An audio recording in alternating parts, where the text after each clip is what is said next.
Il y a bien longtemps, dans un village niché au cœur des plaines infinies, un garçon du nom de Kofi grandissait avec un rêve plus grand que lui.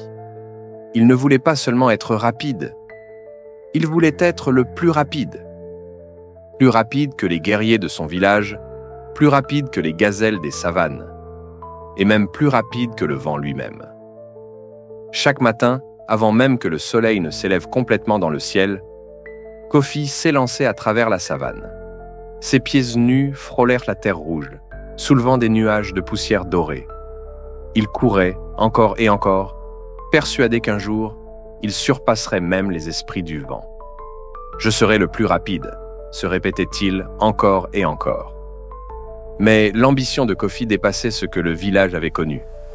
Un jour, en observant le vent jouer avec les branches des arbres, il leva les bras vers le ciel et cria « Vent puissant, je te défie, courons et voyons qui est le plus rapide !» Il n'y avait que lui et l'immensité du ciel. Mais soudain, le ciel sembla frémir. Une bourrasque s'éleva, tourbillonnant autour de lui. Les herbes se courbèrent, murmurant un langage que seul Kofi pouvait entendre. Puis, une voix douce, mais puissante répondit « Si tu veux courir avec moi, suis-moi jusqu'à la grande plaine. » Mais la précipitation est une ennemie silencieuse. Kofi, aveuglé par son désir de victoire, ne vit pas la racine d'un vieil arbre devant lui. Il s'y heurta violemment et s'écroula dans la poussière. Sa course était terminée. Ses genoux saignaient et il sentit la brûlure de l'échec. Alors, un souffle léger passa sur son visage, comme une caresse invisible.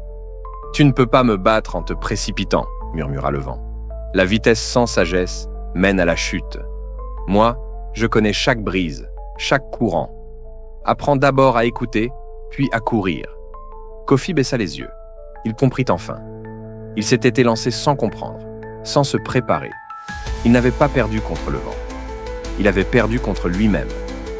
Il se releva, nettoya la poussière sur ses jambes et murmura « Je vais apprendre à courir avec toi et non contre toi. » Dès ce jour, Kofi ne chercha plus à brûler les étapes. Il apprit à observer, à écouter le rythme du vent, à sentir la terre sous ses pieds. Et jour après jour, il devint non seulement plus rapide, mais aussi plus sage.